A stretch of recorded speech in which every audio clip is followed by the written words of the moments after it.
The boarding pass feels like a golden ticket in Zara's small hands, the crisp paper trembling slightly as she navigates the jet bridge. Her mother's words echo in her mind.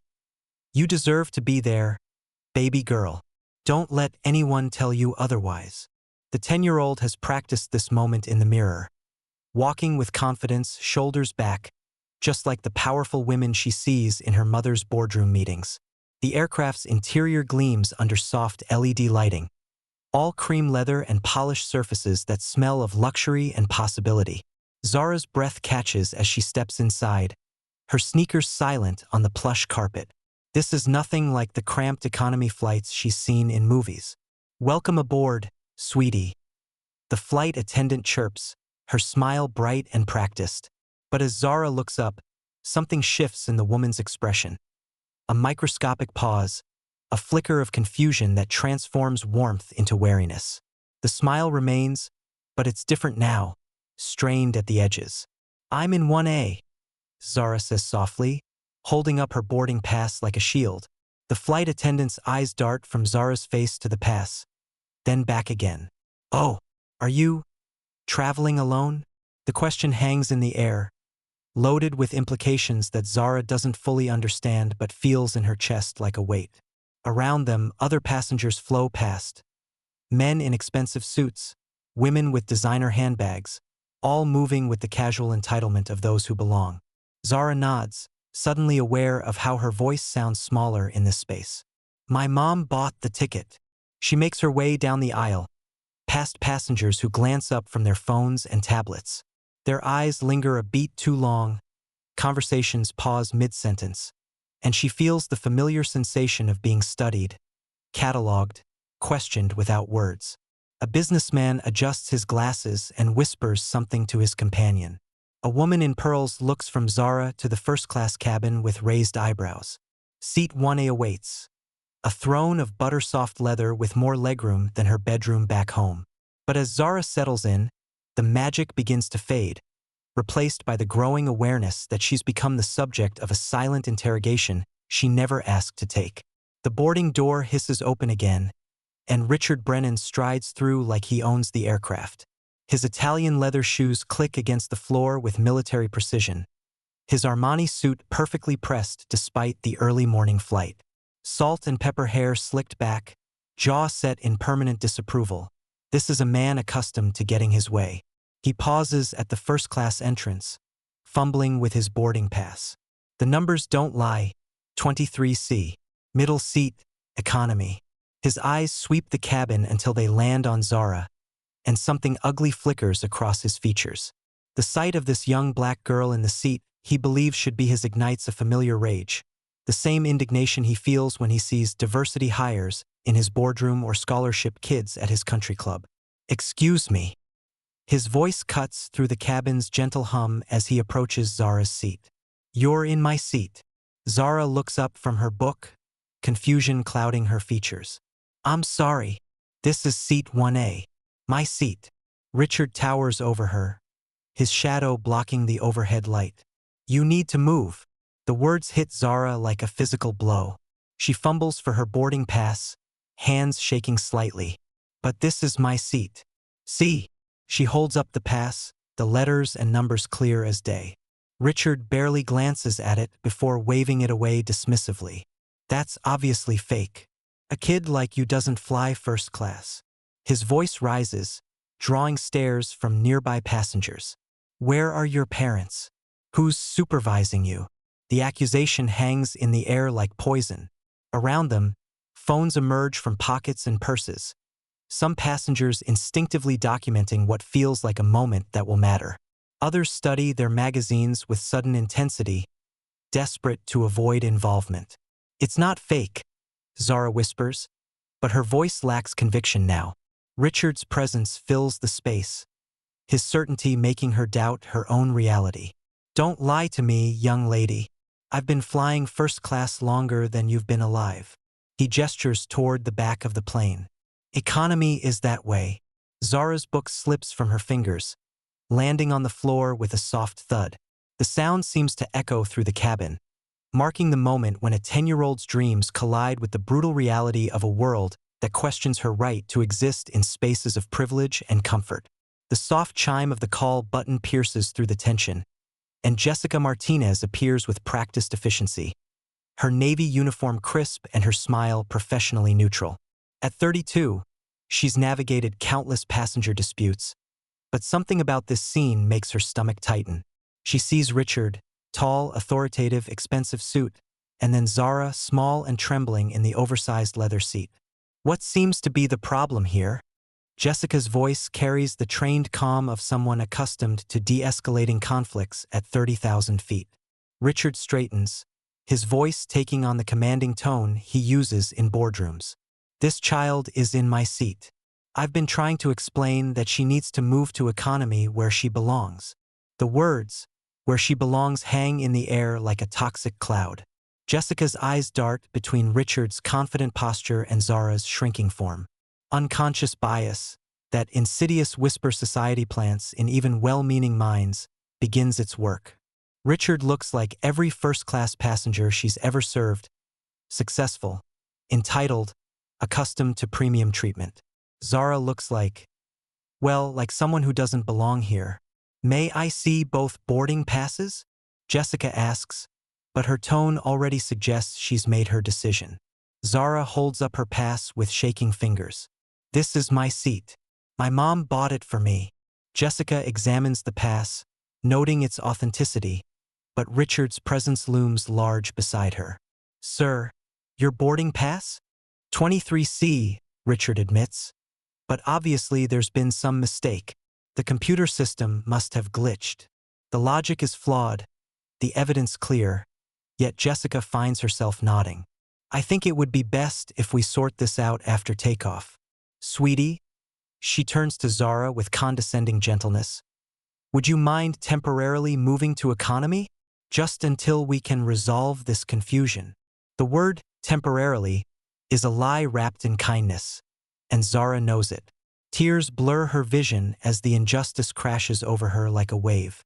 Around them, passengers lean forward in their seats, some raising phones to capture this moment of institutional racism in action, others burying their faces deeper in magazines, desperate to avoid witnessing what they know is wrong. But it's my seat, Zara whispers, her voice breaking. I know, honey, but let's just get everyone settled so we can take off on time. The walk to economy feels endless. Zara's small frame navigates the narrow aisle while dozens of eyes track her movement. Some sympathetic, others indifferent, all complicit in her humiliation. She's guided to seat 23F, a cramped middle seat between a snoring businessman and a woman who immediately claims both armrests. Behind her, Richard settles into 1A with the satisfaction of a man who's just confirmed his place in the world's hierarchy. He adjusts his seatbelt, opens his newspaper, and allows himself a small smile of victory. The cabin buzzes with whispered conversations, passengers processing what they've witnessed, phones discreetly recording, social media posts being crafted. The atmosphere grows thick with unspoken tension, the kind that precedes a storm. The airplane Wi-Fi connects with agonizing slowness, each buffering second stretching like an eternity while Zara huddles in her cramped middle seat. Her tablet screen finally illuminates with her mother's face and the familiar sight of Dr. Amara Williams' home office. Awards lining the walls, the Forbes Most Powerful Women cover framed behind her desk. Feels like a lifeline. Baby girl, how's my little traveler? Dr. Williams' smile is radiant until she sees her daughter's tear-stained face. The transformation is immediate, maternal instinct overriding everything else. Zara, what's wrong? The words tumble out in broken sobs, each sentence punctuated by hiccups and the shame of public humiliation. Mommy, this man, he said I was in his seat. He said my ticket was fake. The flight lady made me move to the back end. Slow down, sweetheart. Tell me exactly what happened. As Zara recounts the confrontation, Dr. Williams' expression undergoes a chilling metamorphosis. The concerned mother's face hardens into something else entirely. The visage of a woman who built a tech empire from nothing, who fought through boardrooms full of men who questioned her right to be there, who learned long ago that power unused is power wasted. They moved you because they assumed you didn't belong in first class. Her voice is deadly quiet, the kind of calm that precedes a hurricane. Because of the color of your skin. I showed them my ticket, Mommy. I was polite. I did everything right. You did everything right, baby. They did everything wrong. Dr. Williams' fingers are already flying across her phone, pulling up contacts that could reshape this airline's entire future. Stay on the line with me. Don't hang up. The screen splits as Dr. Williams initiates a conference call. Within seconds, she's connected to her legal team, her publicist, and most importantly, the direct line to the airline's CEO, a number reserved for their highest value corporate clients. This is Dr. Amara Williams. My daughter has just been racially profiled and illegally displaced from her paid first-class seat on your aircraft. Her voice carries the weight of someone accustomed to being heard, to being feared. You have exactly 10 minutes to fix this before I make it the most expensive mistake your company has ever made. Zara watches her mother transform into the force of nature that built a billion-dollar empire, but she doesn't yet understand the seismic shift about to occur 30,000 feet below. The cockpit's red phone, reserved for only the most critical communications, pierces the pre-flight routine with its shrill demand for attention. Captain Sarah Chan, a 20-year veteran with nerves of steel forged through countless emergencies, feels her stomach drop at the sound. In 2 decades of flying, she's received maybe a dozen calls on this line. Captain Chun, this is CEO Morrison. The voice on the other end carries the weight of corporate panic. We have a code red situation involving passenger discrimination on your aircraft. Chen's jaw tightens as Morrison explains the situation. A 10-year-old girl illegally displaced from first class. Her mother, Dr. Amara Williams, now threatening legal action that could bankrupt the airline. The name hits Chun like a physical blow. Williams Industries accounts for 12% of their corporate travel revenue, a contract worth hundreds of millions annually. The passenger in 1A, Richard Brennan, essentially stole a child's seat based on racial assumptions. Our flight attendant enabled it. Morrison's voice cracks with the realization of how catastrophic this could become.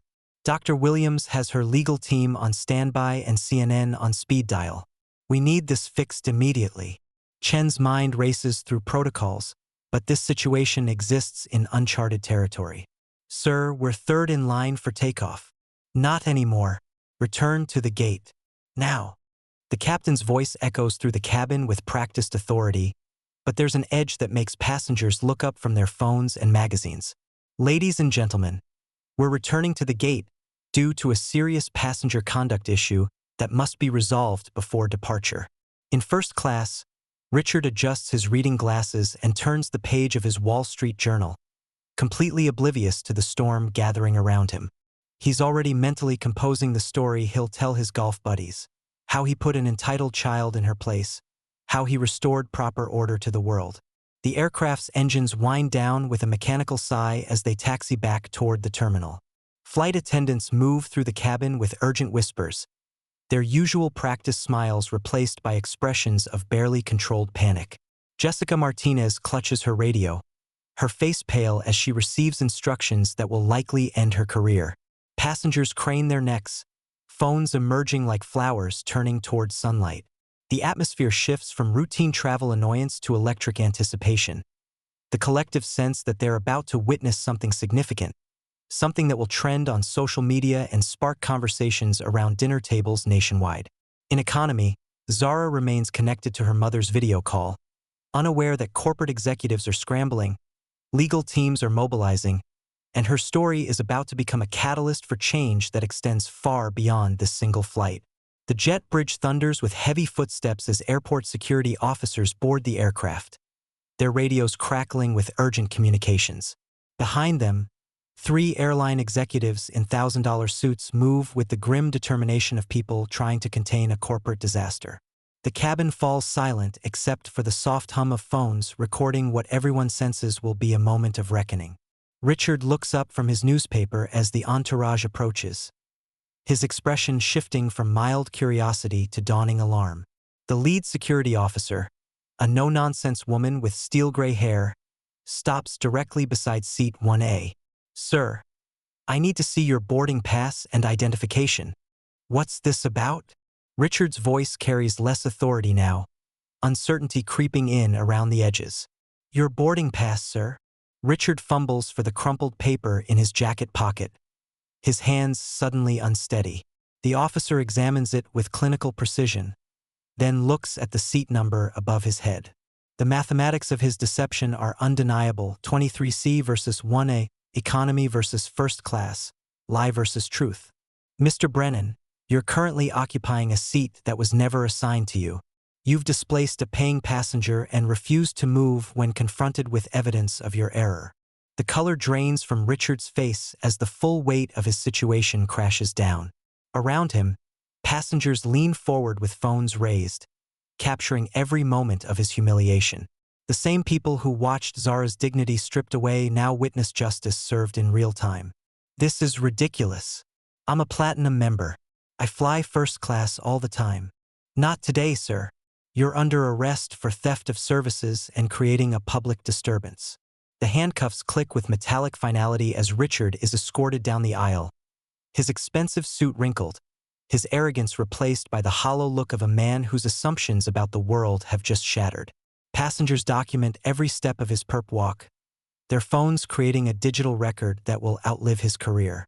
Meanwhile, Jessica Martinez receives her own escort, not in handcuffs, but toward an uncertain future as airline executives explain that her employment is under review pending a full investigation. As Zara walks back to her rightful seat, spontaneous applause erupts throughout the cabin. Passengers who remained silent during her humiliation now celebrate her vindication, their guilt transformed into performative support. She settles into 1A with quiet dignity, her mother's voice still echoing through her tablet. "Justice delayed is not justice denied, baby girl." The video goes viral within hours. Shaky phone footage of a 10-year-old girl being escorted from first class, followed by the dramatic reversal as handcuffs click around her tormentor's wrists. Hashtag Justice for Zara trends globally as millions share their own stories of discrimination, creating a digital chorus of voices that refuse to be silenced. 3 days later, Dr. Amara Williams stands at a podium in her company's gleaming conference room, cameras from every major network focused on her composed face. Beside her, Zara sits with newfound poise, her small hands folded in her lap, her eyes clear and determined. "My daughter experienced something no child should ever face, being told she doesn't belong somewhere because of the color of her skin." Dr. Williams begins, her voice carrying the weight of generations of similar injustices. "But this isn't just about one incident on one airplane. This is about the daily microaggressions that chip away at our children's sense of worth." The room falls silent as Zara leans toward the microphone, her voice steady despite her youth. "I want other kids to know that when someone treats you badly because of how you look, it's not about you. It's about them. And you have the right to speak up." Her words ripple across social media, shared by parents, teachers, and activists who recognize the profound wisdom in such simple truth. The airline, facing a public relations catastrophe, announces sweeping policy changes, mandatory bias training, new protocols for passenger disputes, and a zero-tolerance policy for discrimination. Richard Brennan's life unravels with algorithmic precision. His employer, a Fortune 500 company terrified of association with viral racism, terminates his employment within 48 hours. His LinkedIn profile becomes a cautionary tale, his name forever linked to the moment his prejudices were exposed to the world. But the real transformation happens in quieter spaces, around dinner tables where parents explain unconscious bias to their children, in classrooms where teachers discuss the courage required to stand up for others, in corporate boardrooms where executives realize that diversity isn't just about optics but about fundamental human dignity. Zara's trauma slowly transforms into purpose as she receives letters from children worldwide sharing their own experiences of discrimination. Each story strengthens her resolve. Each voice adds to a growing movement that refuses to accept "that's just how things are" as an acceptable answer. The incident becomes a catalyst, proving that sometimes the smallest voices can create the loudest echoes for change. The same airline terminal feels different now, not because the architecture has changed, but because Zara Williams walks through it with the quiet confidence of someone who has stared down injustice and emerged stronger. 6 months have transformed the traumatized child into a poised young advocate, her shoulders straight as she approaches the gate where her nightmare once began. The boarding pass in her hand reads 1A again, but this time it represents more than luxury travel. It's a symbol of reclaimed dignity, of a space she's earned not just through her mother's wealth, but through her own courage to speak truth to power. The letters from children worldwide fill her presentation bag. Stories of discrimination faced and overcome, voices that have found strength in her example. Ready for this, baby girl? Dr. Williams asks, adjusting the strap of Zara's conference materials. Her daughter's transformation over these months has been remarkable. From a broken child hiding in economy to a young woman preparing to address hundreds of youth advocates at the National Conference on Youth Empowerment. I'm ready, Mommy. I want to help other kids know they matter, that their voices count. Zara's response carries the weight of lived experience, of pain transformed into purpose through countless sleepless nights processing trauma and emerging with renewed strength. The aircraft gleams under the same LED lights, but the crew's treatment is markedly different. Flight attendants greet Zara by name, their smiles genuine rather than suspicious. The airline's new diversity training has created visible change, though Zara knows real transformation takes more than corporate policies. It requires changing hearts and minds, one interaction at a time. As she settles into her seat, the familiar leather embracing her like an old friend, she pulls out her speech notes. Tomorrow, she'll stand before an audience of young activists and share her story. But more importantly, she'll challenge them to become the generation that refuses to accept discrimination as normal.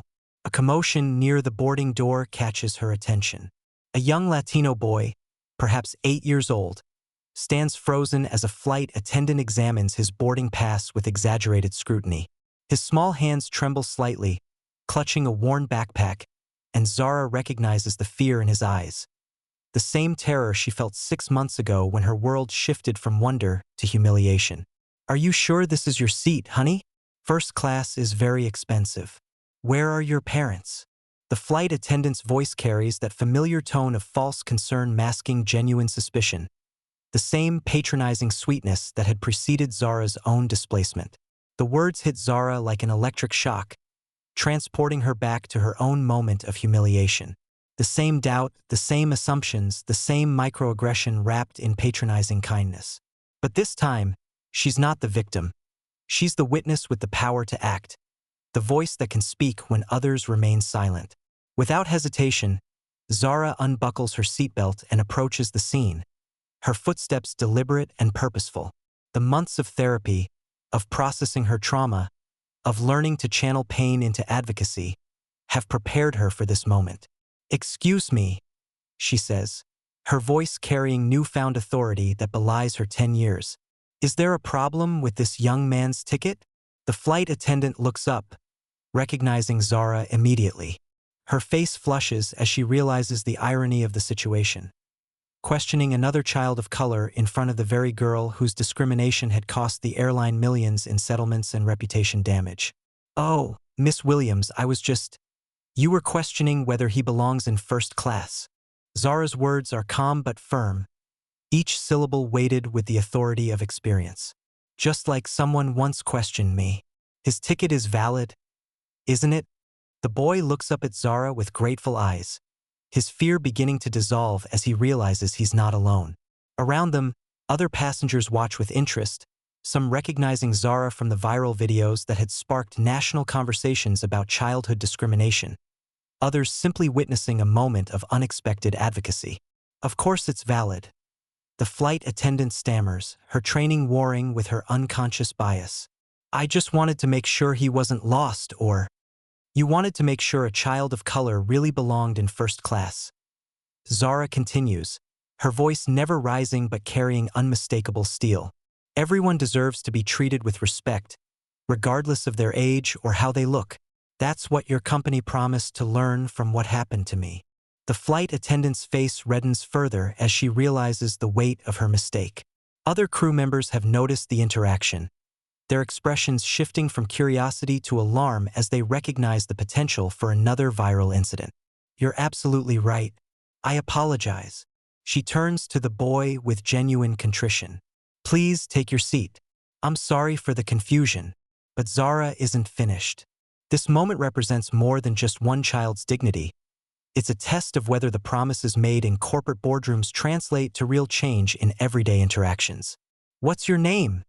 She asks the boy gently. Miguel, he whispers, still clutching his backpack. Miguel, you have every right to be here. Don't let anyone make you feel otherwise. She turns back to the flight attendant. And I hope this reminds everyone that children deserve the same respect as adults, regardless of what they look like. From across the aisle, Dr. Williams watches her daughter transform pain into purpose, becoming the advocate she herself had to learn to be in corporate boardrooms filled with men who questioned her right to exist in spaces of power. Pride radiates from her face as she witnesses the birth of the next generation's voice for justice. Not born from privilege, but forged in the fire of injustice and tempered by the choice to fight back. As Miguel settles into his rightful seat, he whispers to Zara, "Thank you for helping me. I was scared they were going to make me move." "We help each other," Zara replies, her hand briefly touching his shoulder. "That's how we make things better. And you never have to be ashamed of taking up space you've earned." The plane prepares for takeoff, engines humming with mechanical precision, but the real journey, toward a world where children aren't judged by the color of their skin, continues with each act of courage, each voice raised in defense of dignity, each moment when someone chooses to stand up rather than stand by. As the aircraft lifts into the sky, Zara looks out the window at the clouds below, knowing that tomorrow she'll share not just her story of trauma, but this new chapter of empowerment. The girl who was once silenced by discrimination has found her voice, and she's determined to use it to ensure no other child faces the humiliation she endured. The cycle of injustice can be broken, one brave voice at a time.